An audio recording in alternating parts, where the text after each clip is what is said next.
Good evening, ladies and gentlemen. Welcome to the broadcast this evening. Good evening, sir. Good evening, Mr. Moderator, and good evening to our colleagues on the platform. Yes, sir. Sir, I'm noticing a little bit of a broadband issue on your side. I think we can still see you, we can hear you properly. So to our guest, the technical team is looking into that. Please bear with us on that front, but we can hear you clearly. Can you hear me clearly, sir? Yes, I can, Oh, fantastic. loud and clear. Fantastic. All right, sir. I'm going to start straight away by looking at what a few weeks ago, a few months ago, a few years ago was the unimaginable for some. And we've seen some very serious developments in Russia. And I'm referring to the mutiny that stopped just short of getting to Moscow.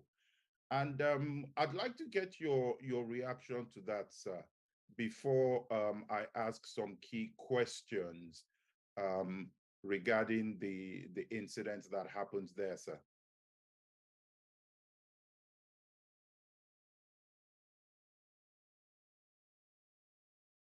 I, I was hoping that this question will not arise because I have no clue as to what is happening in Russia. You know, Russia is like an onion.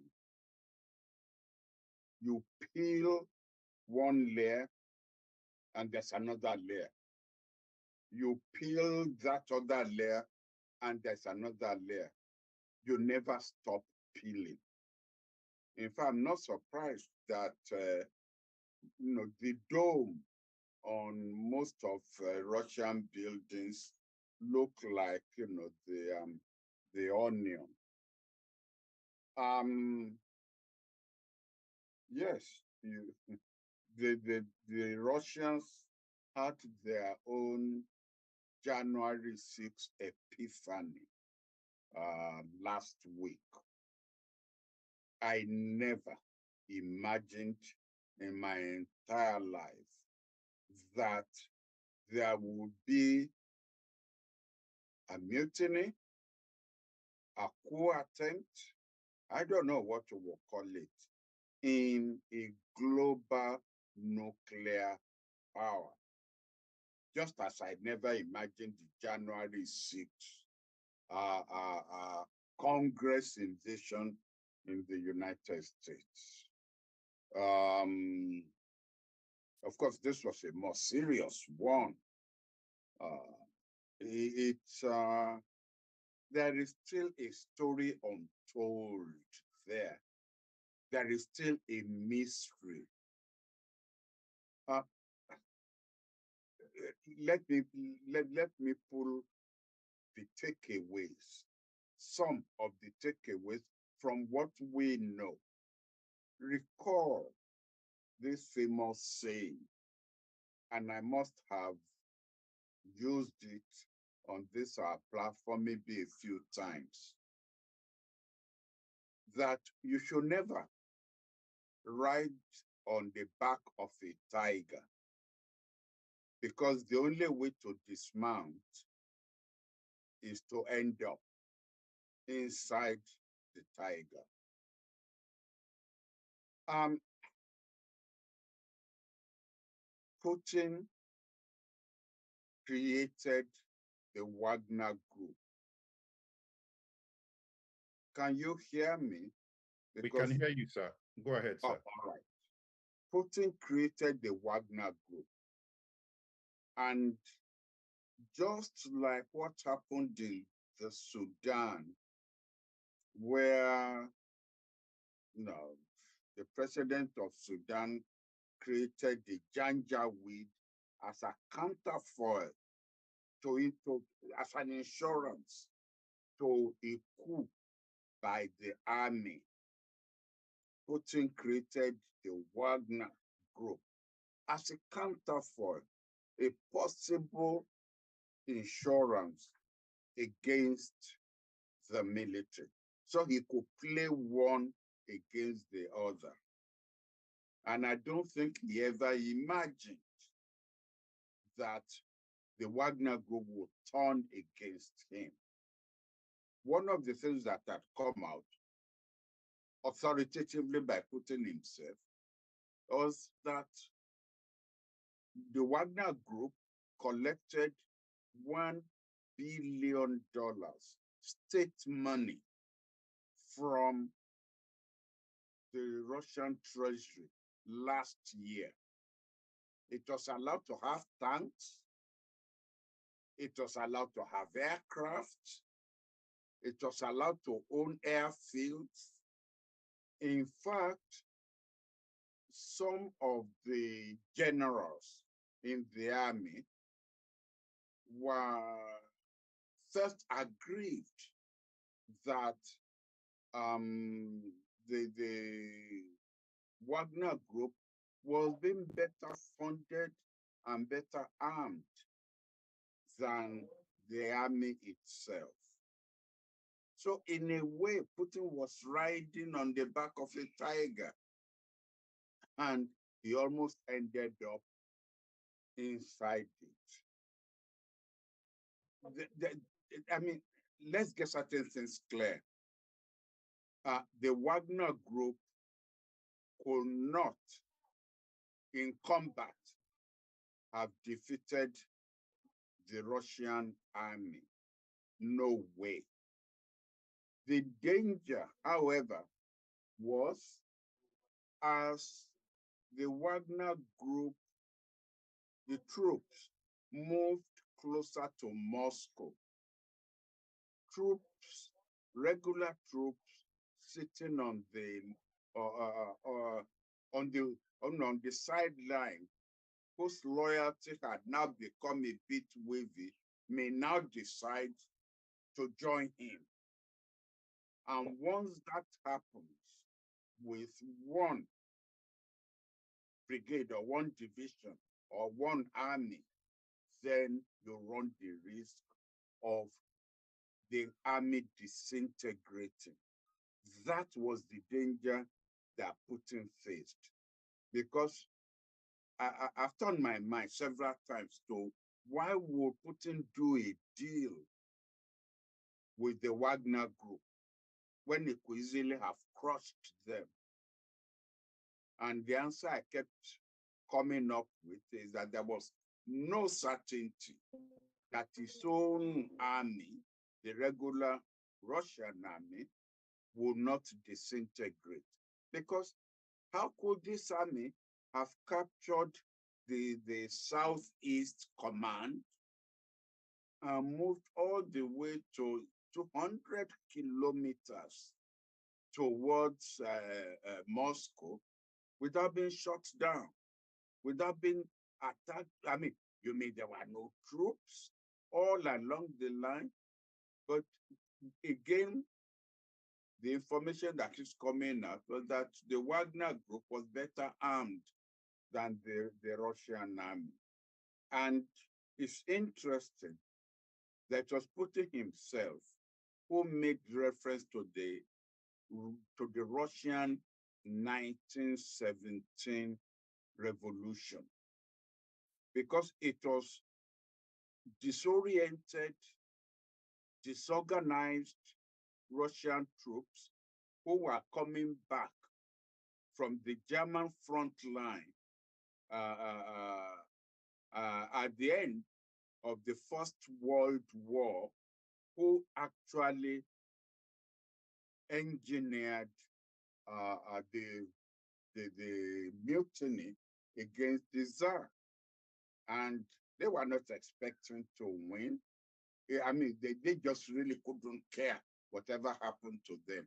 And they were also surprised when even the population joined them in rising up against the Tsar. And there are videos showing the civilians in Rostov-on-Don, the major city captured by the Wagner group, the civilians cheering those troops, shaking hands with what I can never pronounce Russian names, so don't let me even try. Shaking hands with the commander of the Wagner group, and that showed people did not come out on the streets against them. People came out on the streets to salute them, to support them. So I think we actually came close to a major disaster in Russia. Now, why do I say a major disaster? I am not pro-Putin, no, but a fragmentation in a global nuclear power is a disaster for the whole world, not just for Russia, because different militia will have been in charge of different nuclear centers, and you wouldn't know who to negotiate with or who to make sure it's not going to press the wrong button at any time. One key point that I want to call out here is there was a news item a few days ago where the Russian government was quoted as saying that African countries can do whatever they want with the Wagner Group. And the question to you, sir, is what would you be saying to countries who are using the Wagner Group the same way that maybe Russia has used them?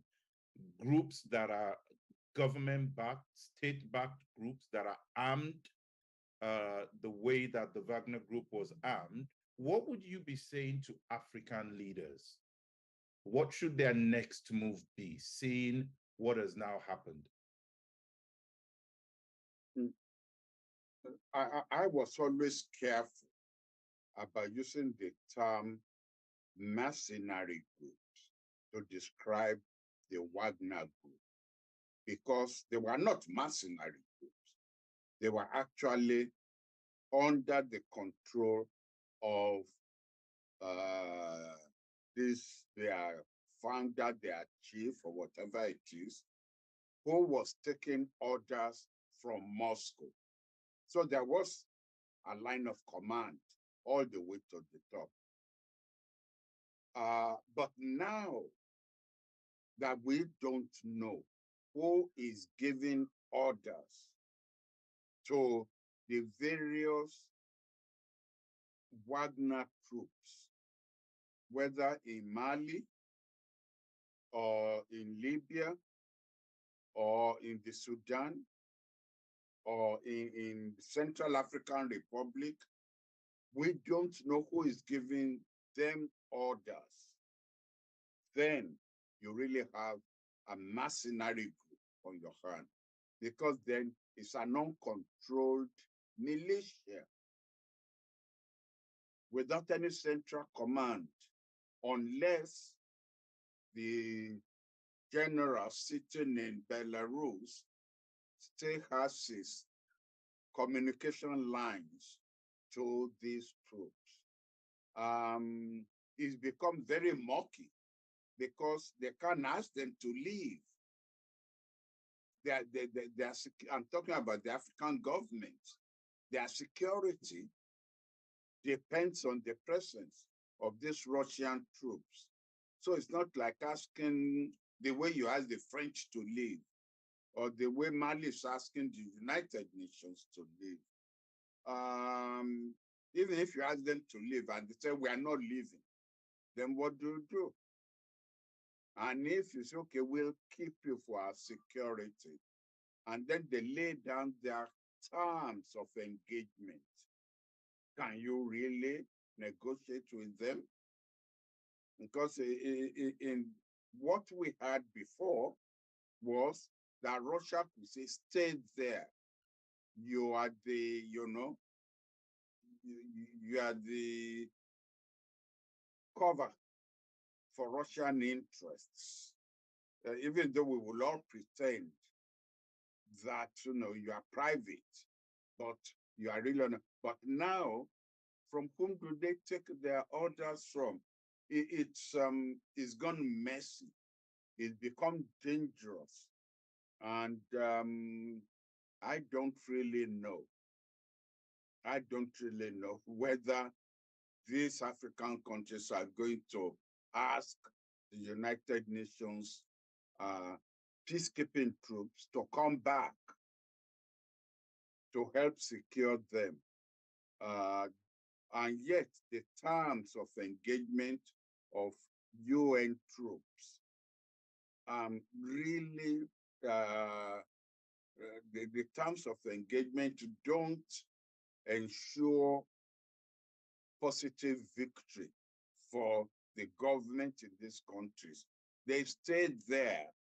They said to maintain peace. But you can't maintain a peace that does not exist. You were brought in there because there was no peace. So it's even a misnomer to call them peacekeepers, because they are not keeping any peace. What is happening in the DRC is a positive illustration of that. So I really don't know what advice to give African governments where these Wagner groups are located. A few more perspectives on the Russian issue. The angle of the role that Belarus played in the negotiations, number one. And number two is whether or not Ukraine has actually taken enough advantage of the situation in their favor. What are your thoughts on those 2 points, sir? My take on the Belarusian intervention is that it has also done it in its own national interest.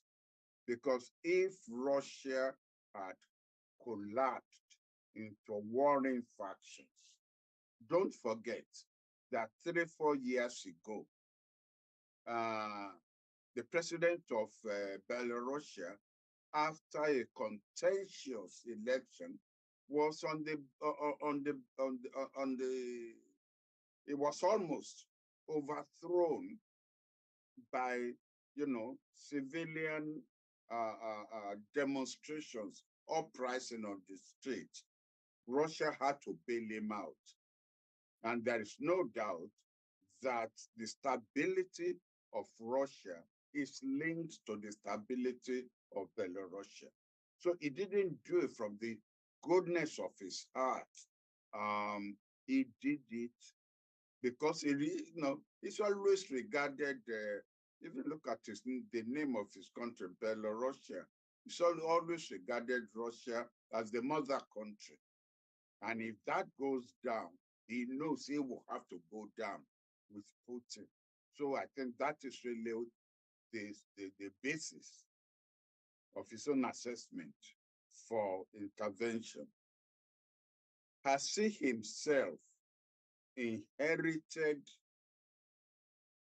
by the deal he made, has he inherited a situation that he's not going to be able to control?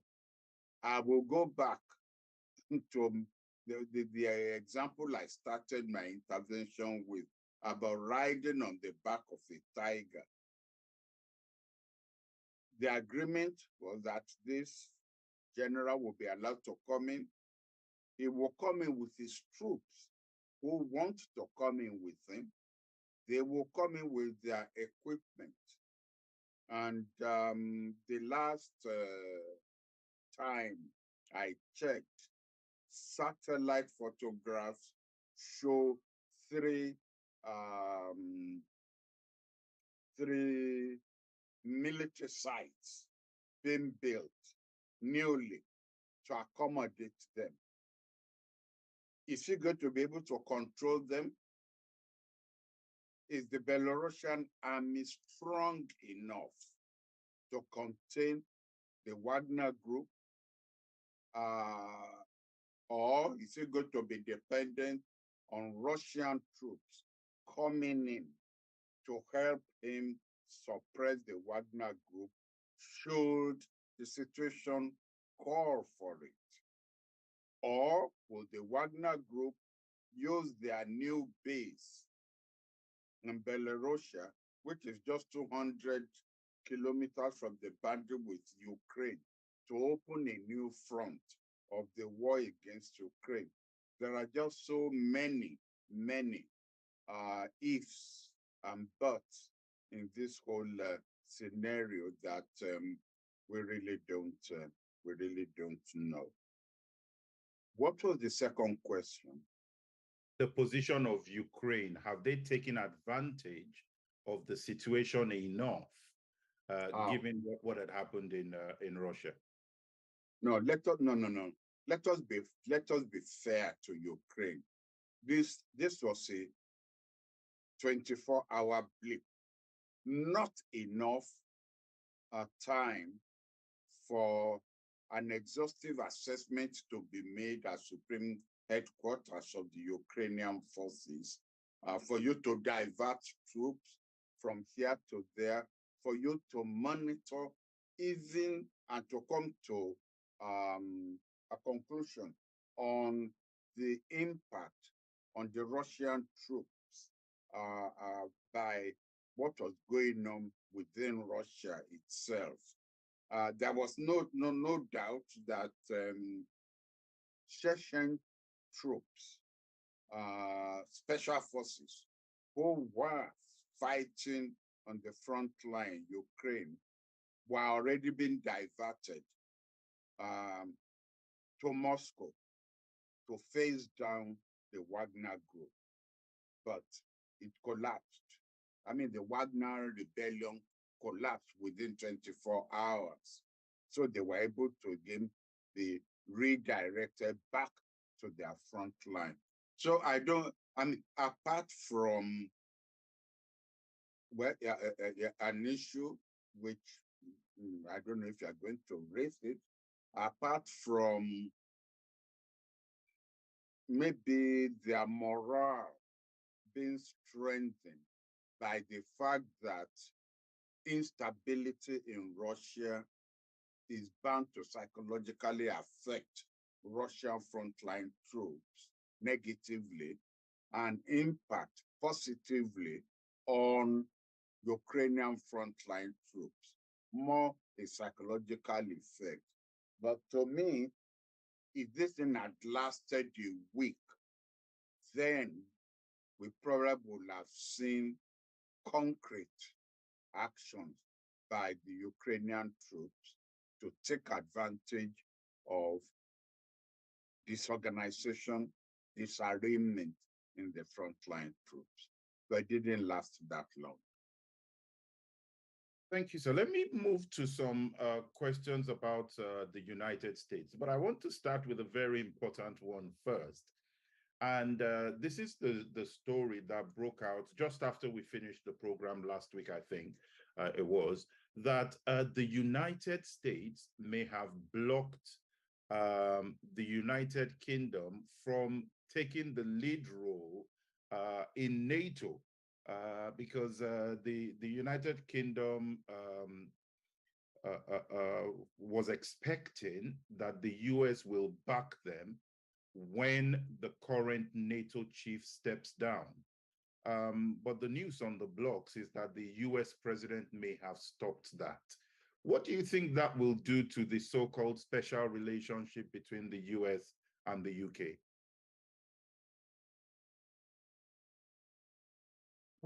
We discussed this special relationship syndrome some time ago. And I pointed out that the special relationship was more a manufactured syndrome by the United Kingdom rather than by the United States. The United Kingdom plays it off, when it wants to ride, if you like, on the back of American power, to play or to exercise phantom power that it doesn't have. It's rather interesting that the candidate of the United Kingdom was their defense secretary, Mr. Wallace, who they put forward to succeed and be the next Secretary General of NATO. And he ran into opposition by France and Germany. And to me, Britain has not come to terms with the mistake it made on Brexit. And what the European countries were saying is this is going to be a European post or a post reserved for a European, it should go to a member of the EU. It shouldn't go to a pseudo-European. Britain continues to act as if Brexit has no consequences. Brexit, every action has consequences. And Brexit has consequences. And to me, this is one of the consequences, that the United States is listening to its European partners, that they don't really regard Britain as really a European country as such. And that's the explanation I can give. Because normally it will be routine. Britain is interested in the post. There are several countries that support Britain. And therefore, and in any case, the post that the United States occupies in NATO is that of the force commander. So it's not as if this chap was going to contest against an American candidate. But I think the Europeans were out to make a point. If it's reserved for Europe, then it should be an undiluted European who should occupy the post. So this my take on it. And it is taking courage. Well, not courage. I think the United States just probably, and you see, this is coming after the trip by the Prime Minister of Britain to the United States, where the BBC made a song and dance about, this red carpet laid out, special treatment and this and that. And all of a sudden, this happens. And I think the Americans are telling Britain, don't expect us, to pull your chestnut out of the fire. One perspective, sir, that I'd like to get your take on is that when we look at the role the United Kingdom has played in the war between Russia and Ukraine, the United Kingdom seems to be one of the most vocal supporters of Ukraine so far, even with some of the Storm Shadow missiles that they sent over to Ukraine. Would the UK Defense Secretary being head of NATO, would that have escalated the war? And could that be a reason why the move was blocked? Oh, no. Yes, the Secretary General is the civilian head of NATO, and he presides over the summit of the leaders. But decisions are taken on a consensus level. It's not an executive secretary general who could go off on his own or who could veto any decision made by the leaders. Of course, he will have views of his own, which is allowed to express. And given the fact that he's the center of the consultative role that post of Secretary General is allowed to play, he could influence decisions, but not to the extent where he could influence NATO forces. It's unfortunate because Britain is one of the 3 countries that has met the target of the percentage of its GDP that's supposed to be devoted to defense expenditure. It has. But then, you see, I mean, at the same time, as I said, Brexit has consequences, and I think this is one of them. Talking about special relationships, on Tuesday this week, the Israeli Prime Minister announced that he had been invited to China. And in the same statement, said that the US still remains a key ally. What would a China-Israel relationship mean for the United States? It will be an irritant to the United States. The state of the Middle East is becoming an irritant to the United States. And the United States doesn't seem to have come up with a strategic model as to how to deal with the changes happening in the Middle East. I see the invitation to Israel and the acceptance of that invitation to visit China more to serve as a counterfoil to the increasing close relationship between Saudi Arabia and Iran. Israel wants to become a player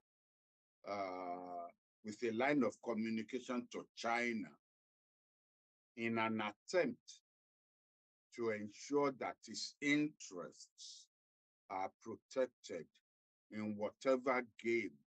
Because don't forget that it was China that facilitated the rapprochement between Saudi Arabia and Iran. So Israel may want to ensure that they have a line of communication to the Chinese that, building a relationship with Saudi Arabia and with Iran is not sufficient for you to be a big player in the Middle East. We, the Israelis, are there, and we occupy, a strong leg of whatever it is that is happening in the Middle East, and therefore we should be talking. We should take our interests into consideration, and it should be possible that in defining this interest, we don't cross you and you don't cross us.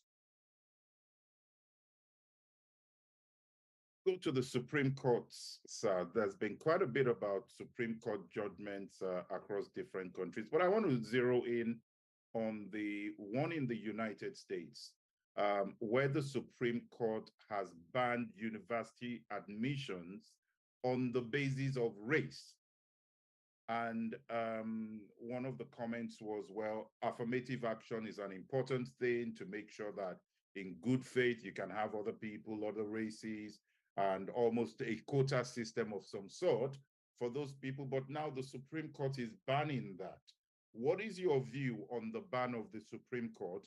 And what impact do you think this could have on foreign students who are on international journeys outside of their countries?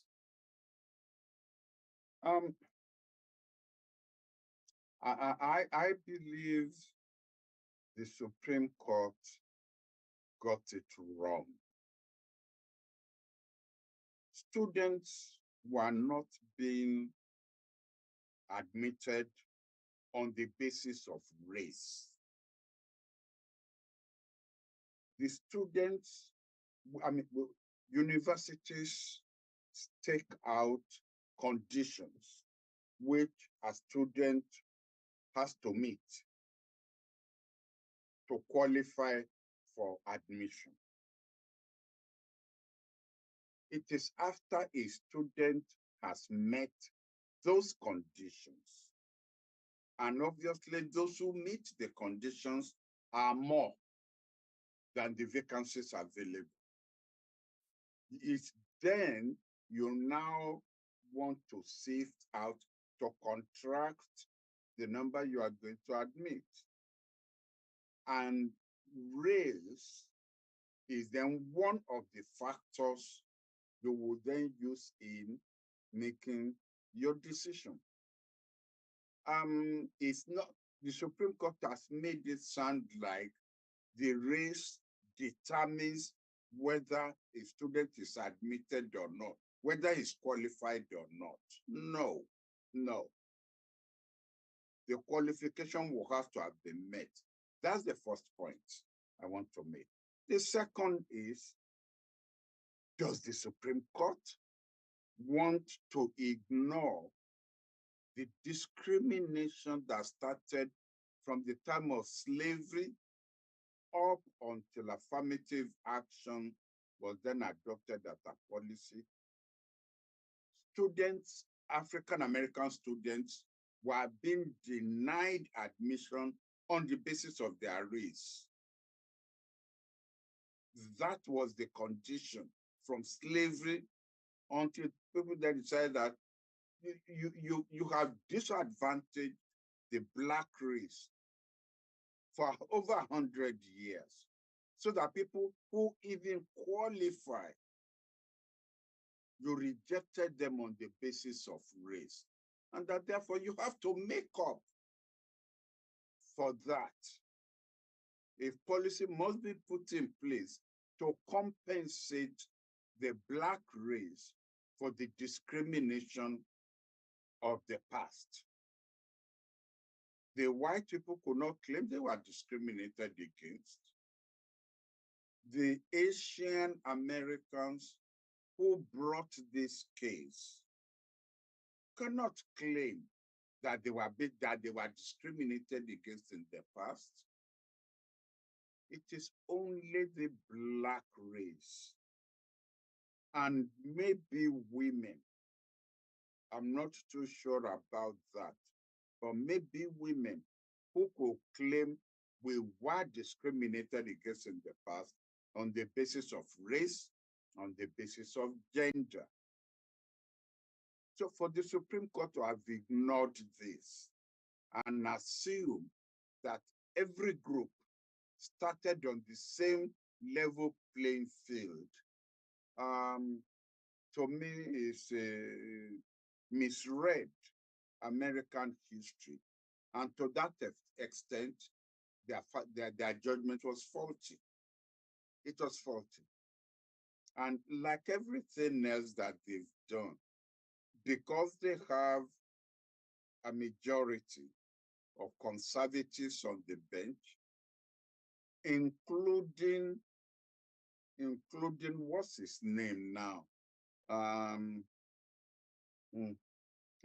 can't remember, it's one of the Black justices who benefited from this affirmative action in getting into law school is one of those that has consistently, it's like he got to where he got to and then pulled up the ladder.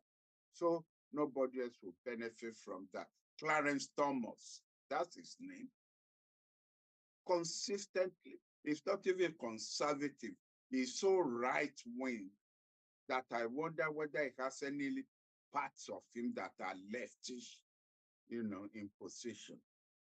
So I think the US is wrong. I'm not surprised about the decision.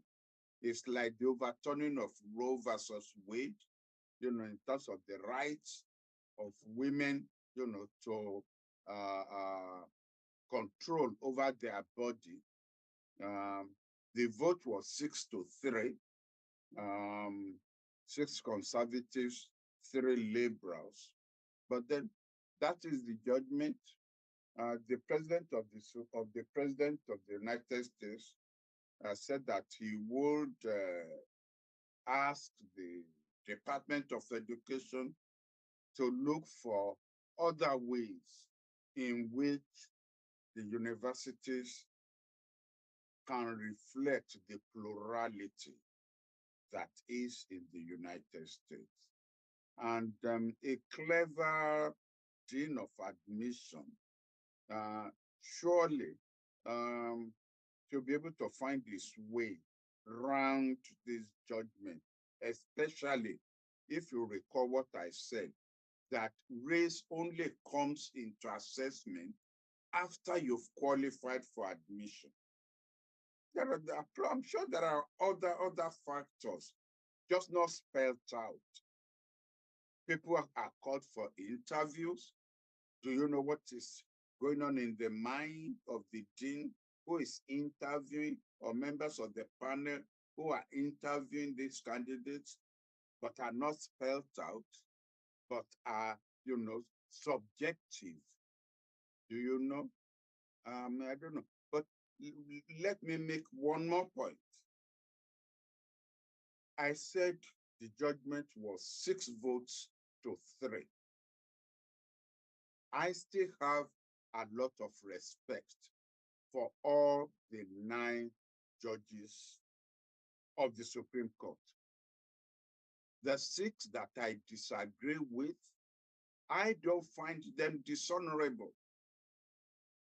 I won't accuse them of corruption. I won't accuse them of being partisan. I won't accuse them of being unpatriotic. The 3 that I agree with them because of my own, if you like, ideological disposition. It's not that they are brighter than the 6 that they disagree with. And I think as the judiciary gets involved in politics, not just in the United States, but in the world, that there is another judgment by the appeal court in Britain issued today, saying that in their own judgment, and it was 2-1,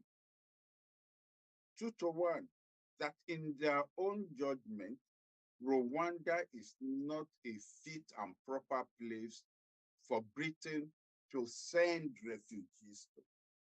2-1. One disagreed with the 2. It doesn't mean that one that disagreed with them is a nincompoop, that is a fool, that doesn't understand this law, or that the 2 who were in the majority were, geniuses in law. No.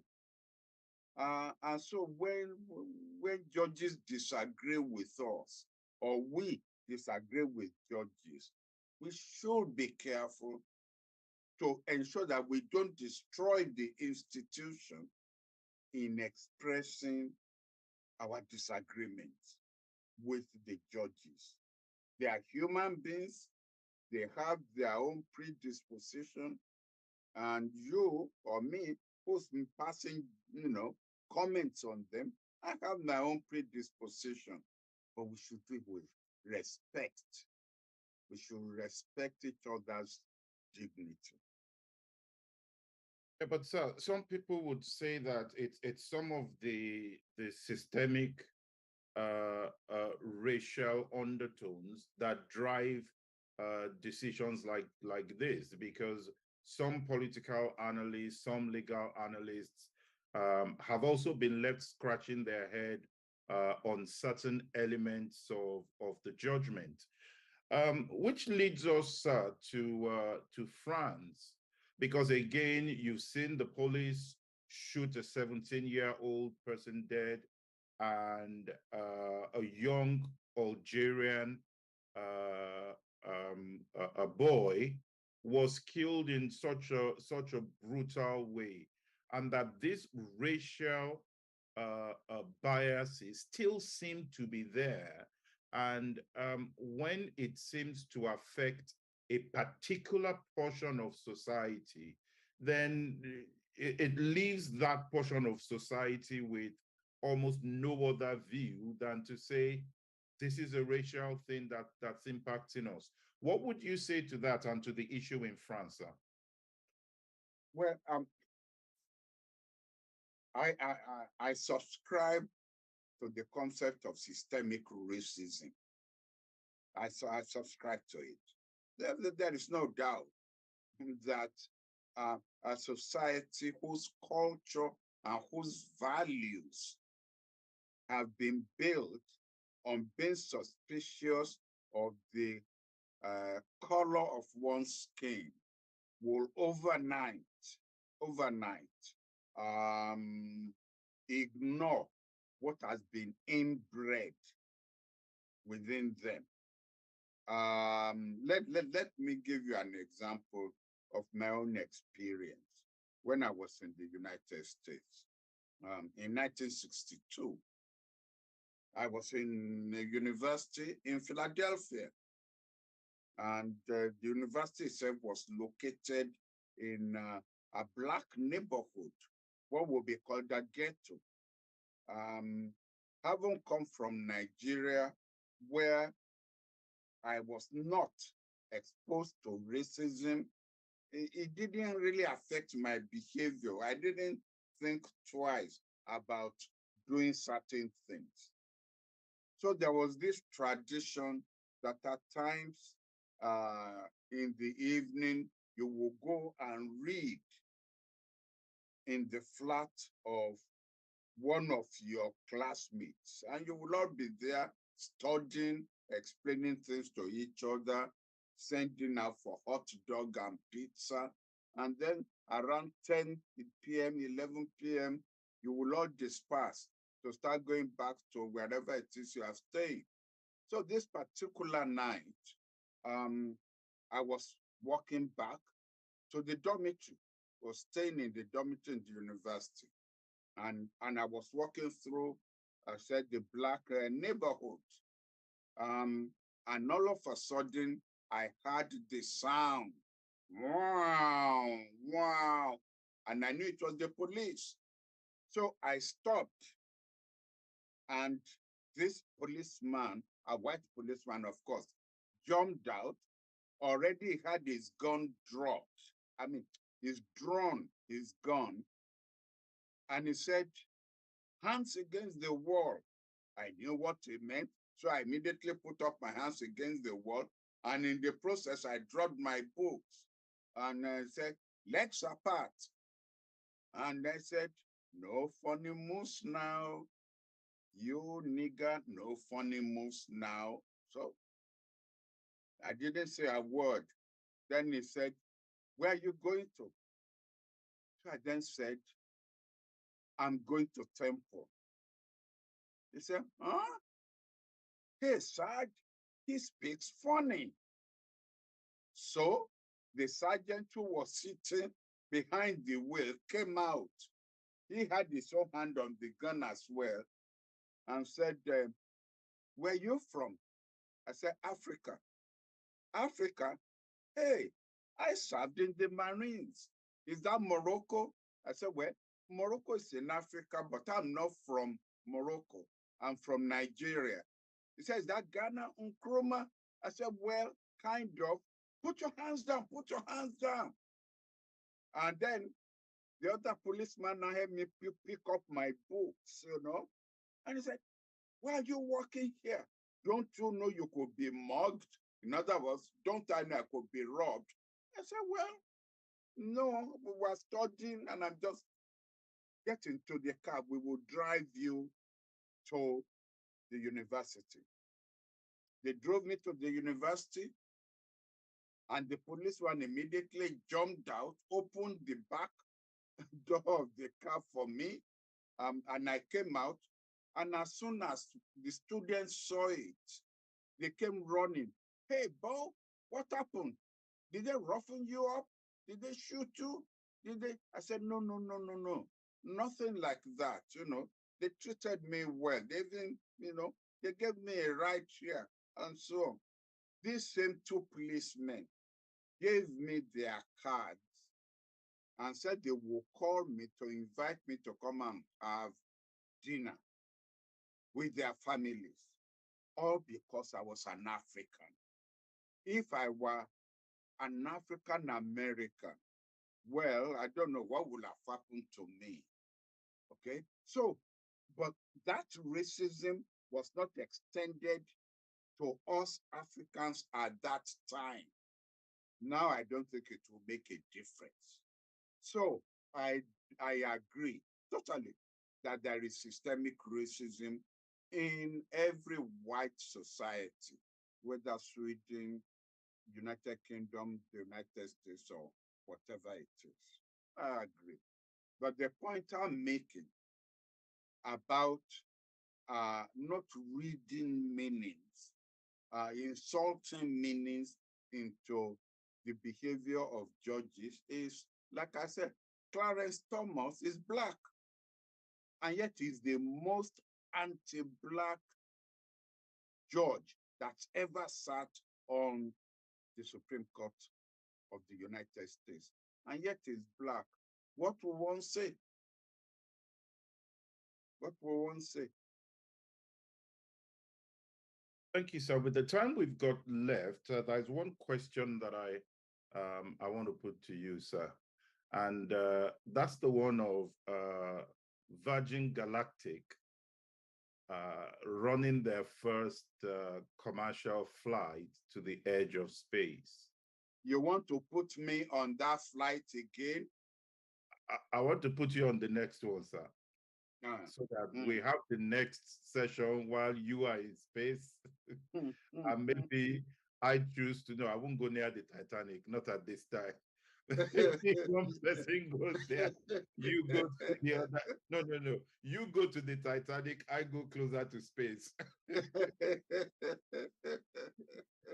But is it too soon, sir? Just in fact, I think they only just pulled out the wreckage of the Titan, and now the commercial trips to space have resumed. What would you say to that, sir? You see, JFK, or forgive me, because there are so many ambassadors on this. There are so many ambassadors on our platform. Forgive me for that familiarity, bit of protocol. I should say President John F. Kennedy, but we all call him JFK. I met him when I was only 20 years old. And I'm not saying I met him amongst in a crowd. No. No, a delegation of us was taken to the White House. We stood in the Rose Garden and he came out of the Oval Office. Each time I see the picture, that corridor and so on, and I had the picture here with me. I always say I was there. He said, we Americans do things not because they are easy, but because they are difficult. We should go to the moon before the end of this, decade and come back. And I think that is the attitude of the human race. That is what makes us human. We go because it is there. We climb the Everest because it is there.